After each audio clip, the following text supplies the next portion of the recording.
The Therapist and the Coach podcast is a space for real relational conversations about what it means to be human.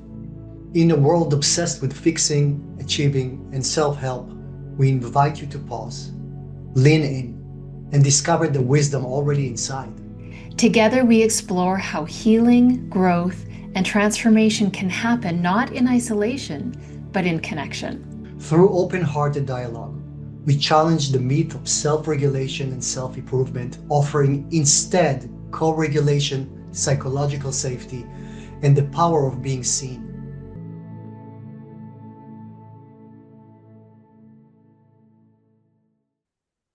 Hello.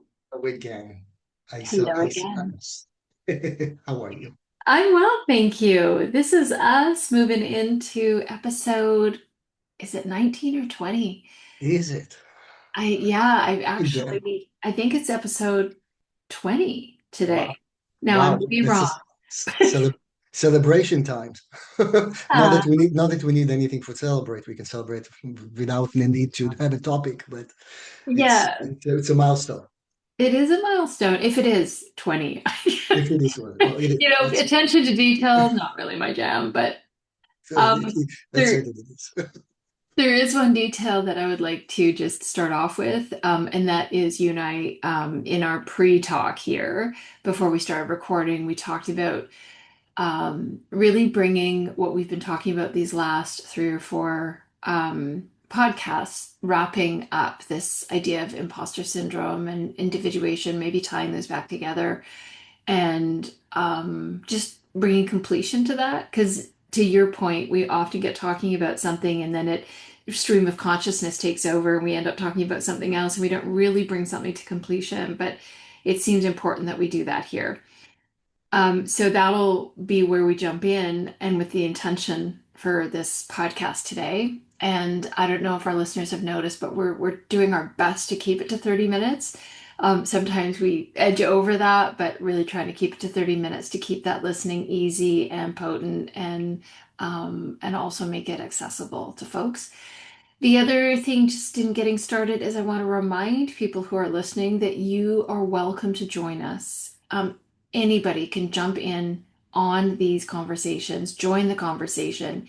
Might feel a bit uncomfortable, but if you feel called to it, if it seems exciting, interesting, or even just, tweaks your interest in any way, just send an email to support@souldesigns.ca and put podcast in the subject. And my assistant will send you the details to jump in, and you can be on audio only, so your video's not, your camera isn't on, or you can jump in full on video and audio, and off we go. So that's all I wanted to say in getting started. But Oren, what's on your mind with this idea of completing this topic? Was thinking that last time, the when we started the topic completely, we started with the process of what it takes to individuate. And just a little recap: when the baby is born, completely vulnerable, completely dependent on the parent, and that we call the fusion, enmeshment. All these words might bring horrible connotations to people, but it is actually a necessity.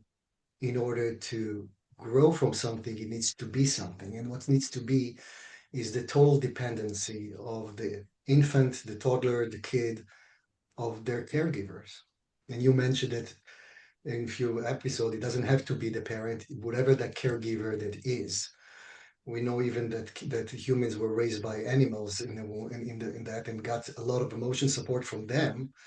So it needs to be somebody that you can be dependent on, that can actually raise the kid, not only physically, but we're talking here about the emotional capacity for the caregiver to be able to have the capacity to give to the kid to be dependent on them. That process must be successful, and successful mean then again the parent in a optimized scenario have the capacity to give something that they have, Like I don't know, even bears are needs to when they have little offsprings, they need to make sure that their belly is full enough in order to nurture their kids because they depend on them. So if the mom doesn't have enough to give, the baby will die. It's the same kind of a thing. If that happens, if that conditions happen when they start, then the kid what happens is start growing and they start running physically and also emotionally they can start playing. So just a little example of how can it be okay and how it not. If mom is okay and dad is okay and they're doing them and they're watching the kid and the kid feels that vibration, then they start playing, they start exploring, they start developing basically because they need to explore, they need to go and see all of it. However, if mom doesn't feel good, even if she's there, the baby will pick it up and they will make sure unconsciously because they don't understand that mom is okay. They'll try to comfort mom or even cling to mom. So when you see a lot of babies that are clinging, you know that's something that they smell, they sense, they feel the vibration from mom who might need them. At that point, the baby stop growing because they cannot go play, and play is an exploration can happen only within the safety of mom is there actually with them. Mhm. If mom or dad or the whole environment is not safe, then the progress of individuation, which that's what we want to become their own independent human beings, not independent. That's we can see that a lot of people that are, oh, I'm independent, I live by myself, I pay the bills, I'm successful. That doesn't mean that they're independent. They mean it means that they don't rely on anybody. But it might be that inside they are in horror, they are in constantly running, they're constantly running to survive by themselves. In a sense, when it comes in a right way, and when we get what we need, then the kid basically get all the ingredients at any point of time of development. We were talking, Lerae, just a little bit before about that when we started about what's happening with teenagers or what happens with that all of a sudden the parents are finding themselves, it's not my kid, it's not a kid anymore, they want to go away from me, they want to be with their peers rather than with us. They all of a sudden like go away, they don't want to see us, which is very difficult so many times for the parents. It is difficult because we have relationship with them, and that's changing by virtue of the developmental process of the individuation process. So many parents feel like, oh my God, my kid is ungrateful. But they just how do they talk to me? They push me away. The parents feel that they're not loved. It's painful. It's painful for the parents. And at the same time, it's a necessary time for the kids to become young adults to do exactly that because they need to right now go away from what they held them and right now spread the wings and fly from the nest to find others. And we talked about it just before that about how difficult it is. We both have kids that are, teenagers in a way that it's very sometimes painful and we don't, they have their own experiences and we want to give them something that we experience so they won't have to experience that. But in a way, we are doing something that halting their experiences because that's what they need. They need to experience their own, something that we even may have gone through. And our role supposed to be to just to enable them to have their own experience, but being there for them so they can always come back home for support in their own journey. That is a healthy individuation. If that happens, then the kids got all their narcissist, or not all, because we're human and we make mistakes, and that's part of the deal also. But they get enough support that we always there for them the way they need to, not what we need, but the way which is difficult. But then they start flying themselves and coming back when they need. I see that you want to say something. Lerae, I can't hear you.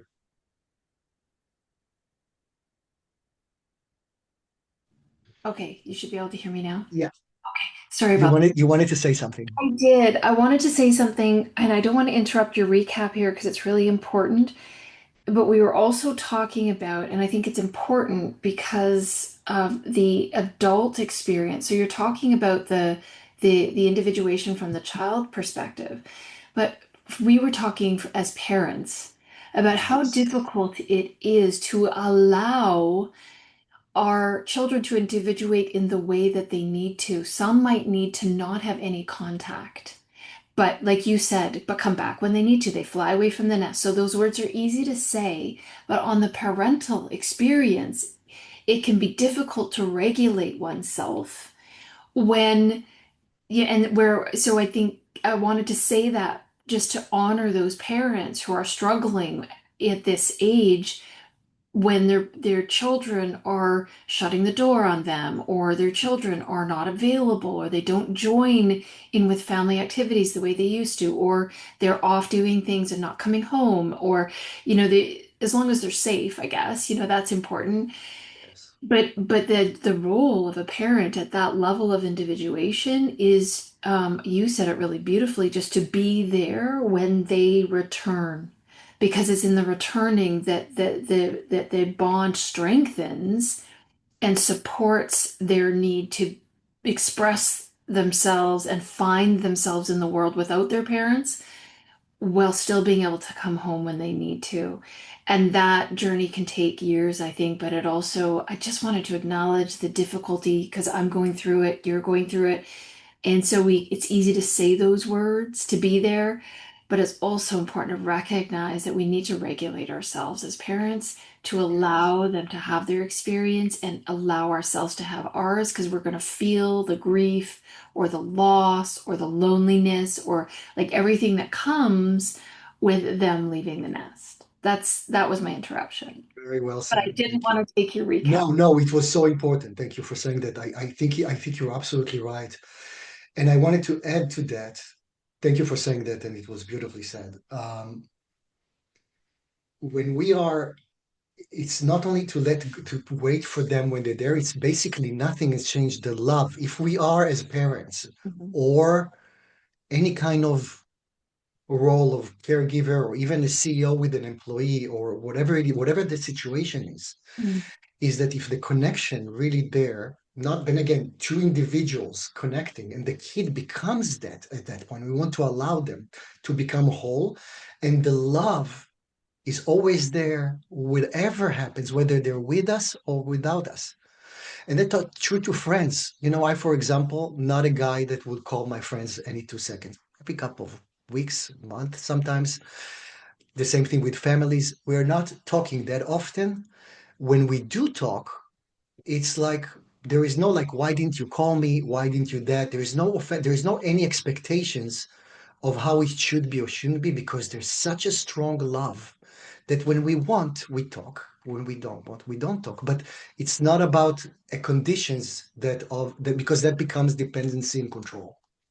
Mhm. And so but it's very difficult, as you said, like for parents or people that used to have certain type of relationship to shift it.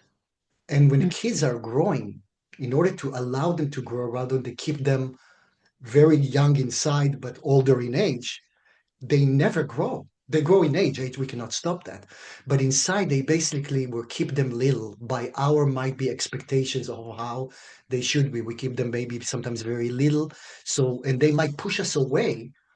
You kind of we talked about it just before that about my son, but in order for them, it's not because they're bad, it's not because they're not grateful. They're probably so much loving, but they need that in order to go there.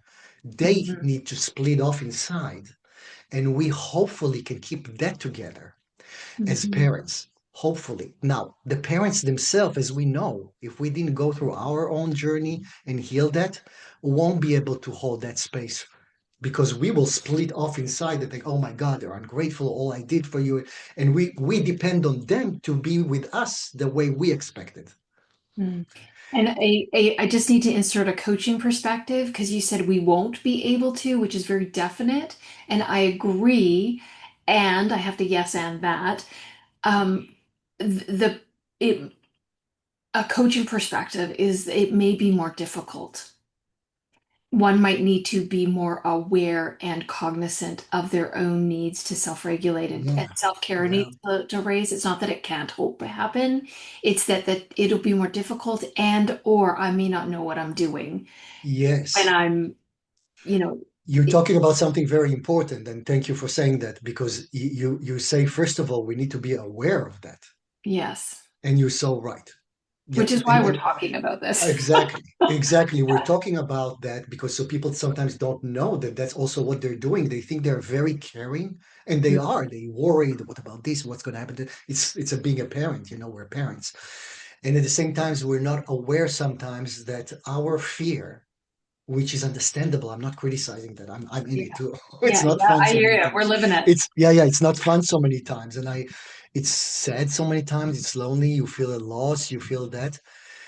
With that said, as you said so correctly, if you're aware of really that it's not their bad, it's not that they need to be selfish again in that place of time. Mm, That's the narcissistic needs that they need in order in that stage is to actually push so mhm. they can fly on their own.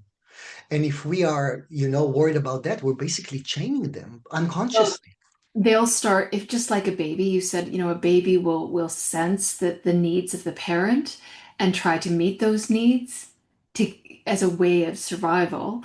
But even at this level, if there's, 100%. worry and concern, then the child may have a tendency to take care of the parent and they're not in their fullness and fullest expression of themselves Absolutely. at that age stage development. That's exactly Yeah. right. And that's the wisdom in it is that in order for us to individuate, and it's a process, obviously, it's from this mom Yes. and baby together all the way start releasing. And if mom, and then again, is like she has her needs from herself, the kid can Yeah. start gradually going on the way. So at any point of time, the needs of the kids are different. The needs of a baby is different than the needs of a teenager.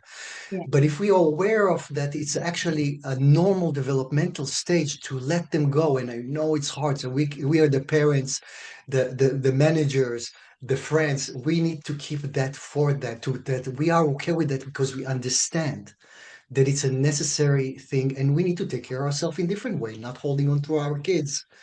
Sometimes we do that unconsciously within again, but I'm just worried, so mom or dad are going with the kid everywhere. And Lord and behold, the kid is 30 and they don't know how to do it themselves. And it's not about even doing, they just feel like kids inside, walking exposed in this world Yeah. without any capability and they become dependent on other people later on. Yes. Or that's going to the narcissistic, the narcissism and all that. Is that, by the way, it's two sides of the same narcissism. And one of them is just openly vulnerable and need constantly to be held, to be taken care of. Or we see the people, I don't need anything, or they become what we call the narcissist in society. It's all about them when they look at you. And then we have negative connotation towards them because they really don't see you. They see what they need from you. Yeah.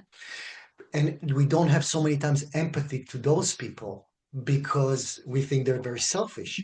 What we don't understand, and that will be very helpful, is to understand that these people from both sides, when you see the vulnerable kids or adults, then you have compassion. Where you see the one that have more protective aggression, kind of like it's all about me and I become manipulative and all the syndromes that are coming out from that to augment themselves. We talked about that's the topic that we're talking. It's because they never got that, they never felt important.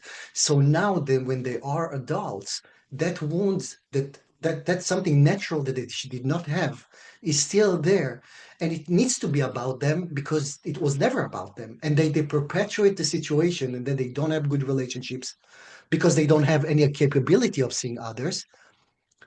They weren't seeing themselves, so they keep surviving that way, putting a lot of kind of things inside, degrees, wealth, all the things that society tells us that we're okay, while being completely empty underneath that, Which is the root of imposter syndrome. which is What, the root of again, the impulses. language I'm not thrilled about. Let me just say imposter syndrome, but because we don't have to, it's not a syndrome we have to live with. It's just the language that somebody used that we've all Absolutely. picked Oh, up. absolutely. Oh, But that's not a permanent disease. No, it's just like, yeah, yeah, at all. No. it's something that can definitely be revealed, healed, and moved through. So Yes. that's Yeah. part of what's hopeful about, what we're presenting here is that, it's a human condition. You've explained it so beautifully. And did you get a chance, because I am, interrupting today. Did you get a chance to do the recap the way you wanted? And I guess if not, let's do that. And then, because we wanted to bring this to completion, I don't quite know what that means today from what you're thinking. And yeah, So we've got maybe I will try to, yes. So what the message is that if we don't take care of ourselves as adults also right now, let's say that what happened in the past, we can still say understand the to. situation where we're constantly chasing things. That means that something is missing inside. So the recap would be here is that when you look inward, you'll go go upward, Mm, meaning that that's kind of like the slow is fast. If we are content and we get our needs that we sometimes never even got, that whether it's, by the way, through coaching, through therapy, through whatever it is, that you can nurture the parts of you that never been, mhm. that's where you start moving forward. Otherwise you're trapped within that cycle of trying to put fuel inside the tank, just to that fuel to go underneath the tank because it was a big hole. So you constantly have to pour gas that going outside. Looking inward into the vehicle of who we are and what we got within, not by blaming that, but just really said that this is something that I struggle with. And that's thus I'm struggle in the here and now with others in different situations. Then we can start doing something about that. Because when we were young, we couldn't really choose the environment or who brought it. We were completely dependent on that for the good and the bad. But that created us something that we couldn't really get. If you lived in an environment of war, that created PT, that's dysregulated system. You moving to a calmer environment, that's something that restores the system. But the environment usually that is navigating the outside is the inside of what we actually possess at that point of time. So it's interesting because one of the things that I believe for myself and see over and over again in the world is that our inner world reflects our outer world in the sense that my capacity, the relationship I have with myself, and the whole and my experience of feeling whole is reflective in my relationships, the quality of the relationships I can have with others. So if there's a part of myself I am denying, if I am maybe even immune to and or unaware of, but I sense that I have this thing we're calling imposter syndrome, or this split inside where there's a part of me that feels, or parts of me that feel unacceptable or unworthy or they don't matter, and I'm working to matter in the world. Perfect example is me with I grew up feeling I didn't matter. Like that was just how I received my environment and how, but what did I do? And well, it was definitely emotionally unsafe and unstable. So what did I do? I became a coach, a global coach. I matter to a lot of people internationally. And I also call the shots with regards to, and I certainly less now, but I certainly did when I was starting my practice. I set the rules. The container was here, you sign this agreement, and then we work together, and this is how we work together. Like I set all of that up and didn't really see that, until 15 years into my practice, that I was actually meeting a need of my The own. time sometimes that it takes to grow, to Yeah. that. That's the process. But at least you were aware of that and start going getting what you need in order to give something else that you didn't have at the time. Yes, yes, yes, absolutely. So, what does it mean for you? Thank you for recapping this too. So anyone who's coming in on this episode can really understand what we're talking about and possibly maybe go back and listen to the previous three and or go from the start because it's all tied together. All tied together. Um, what is important for you to communicate here from your perspective to wrap this up? I'd like to wrap up the syndrome itself that we were Yeah. talking, that is actually connected to all of that. When you were not taught, experienced that you're not important, and it's Mm, not like somebody told you, but it's somebody that actually were, let's say, mom and dad that were always kind to everybody else, and you experience something different. mm, You are going from no matter what reason that you didn't get your emotional needs to gradually become, mhm, something mature, individuation. we are going to survive it in that way or another. It's all defense or protection mechanisms that that help us to survive. And so many times society criticize that also. So not Yeah. only we didn't get from the beginning what we needed, not because it's like not appropriate for adults to talk only about themselves. So we don't have compassion about it. So but we want to also be heard. We expect them to be something that they've never been.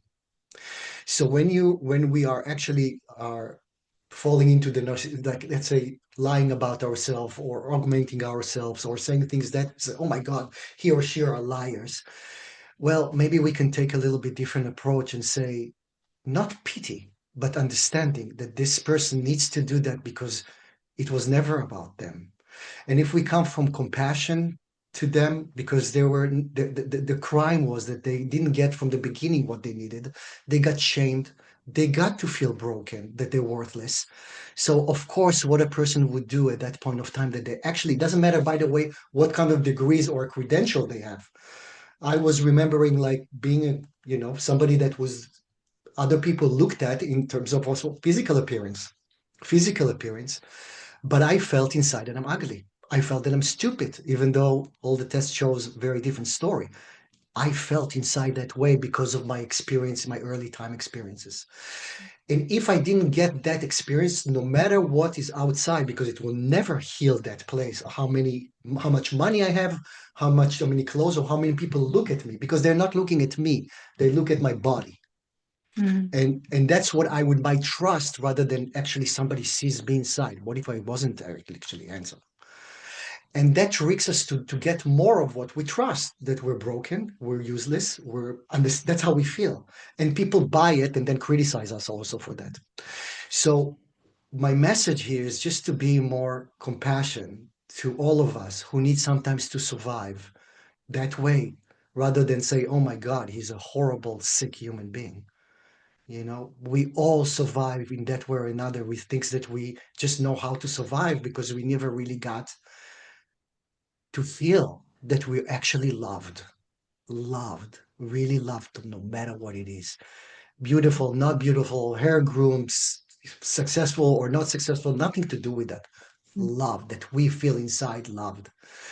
That kind of embodiment of love that somebody else loves us, especially our parents at the beginning, carry us like a nuclear fusion facility to send free energy to all the world while being okay.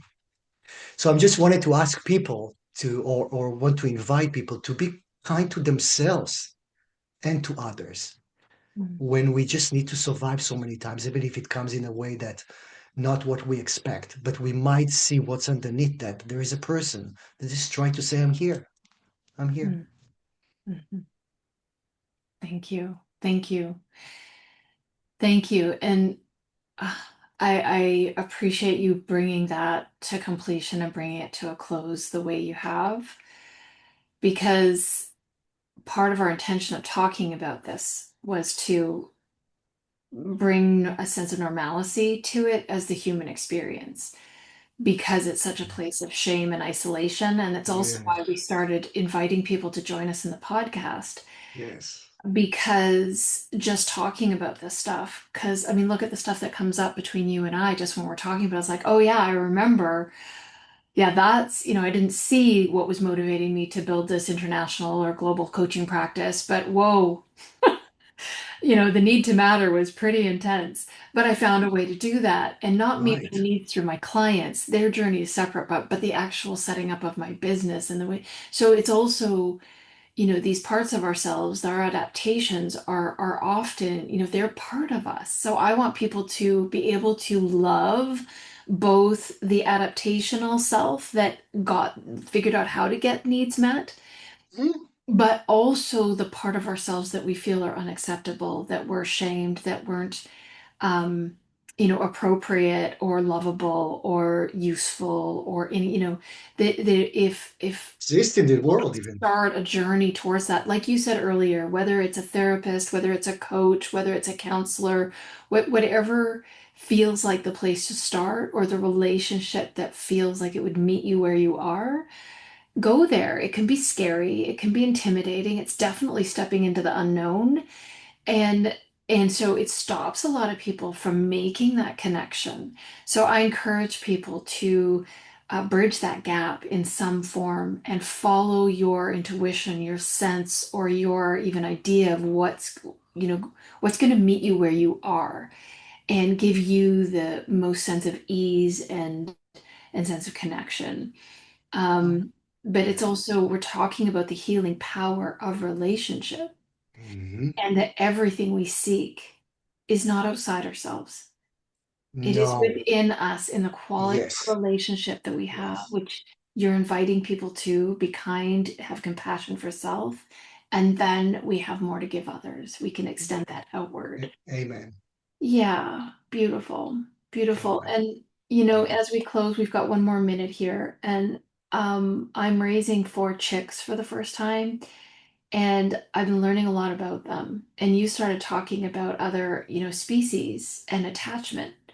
I just learned that chicks as well, if they are not, if the caregiver of the chick, the one raising them, is not presenting as a mother or spending time with them or giving them room outside or to expand, like you were talking about, to individuate as little birds, it actually affects how they will integrate with the flock that I have. I 100%. had no idea. Yeah, So it's that true to all, attach, it's true to all mammals. yeah, It's really true to all mammals. the attachment The attachment. and Yes. how they do that from like, and you're supposed to start at 2 days old. I didn't know that. I just happened to be doing it. But like they sit all over me and they walk with me and they follow me and it's fascinating. It I is. had no idea that that was part of what I was taking on. Yes. So it's not just us. No. It's an actual innate need. It's an innate need to be connected, to be nurtured, to be attached to, because without that, then we are setting the tone for the rest of our life. And then, as we said, the tree can go like this, and even like this, there's different trees. Yeah. But or it can go like that, and then your whole here and now and the future is based on what happened then and there.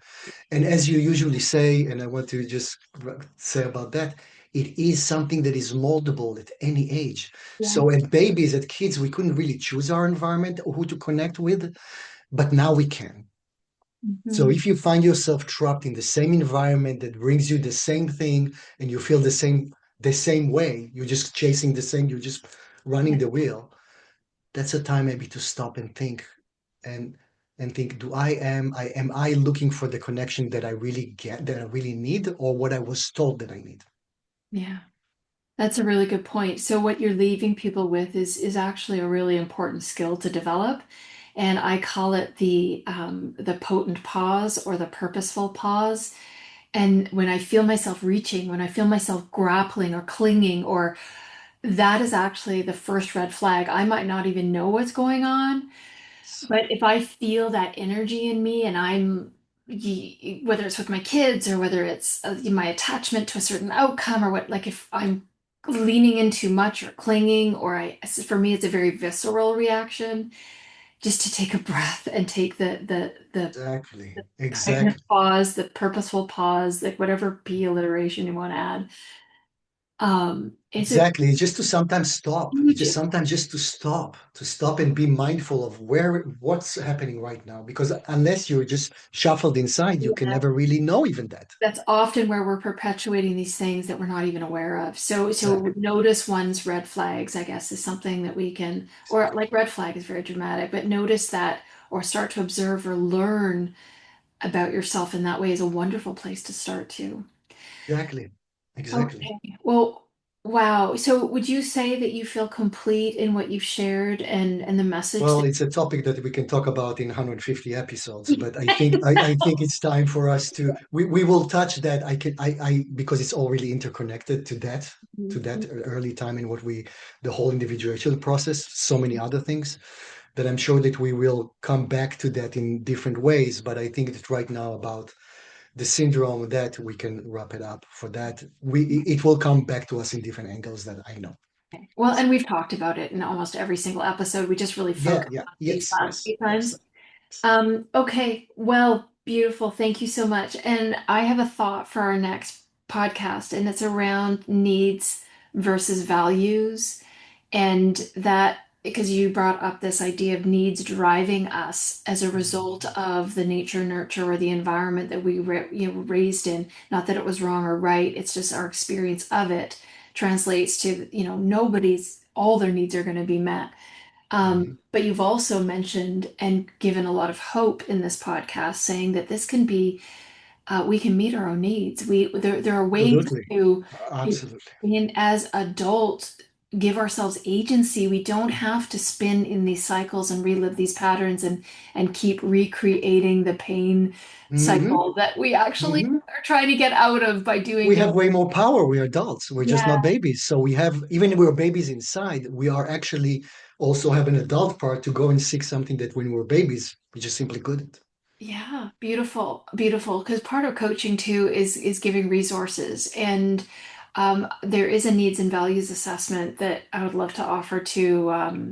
But we'll talk a little bit about that next time. And but here we go. I think 5 minutes ago I told you, hey, we've got 5 minutes, and with the intention of wrapping this up on time. But here we go, a little bit over. All right. Well, blessings to you, my dear friend, and to everyone Thank who's you. listening. And may everyone create a wonderful day, evening, whenever So you're listening. peaceful. Just kind of be kind to yourself. All right. Be kind to yourself and others. Thank you.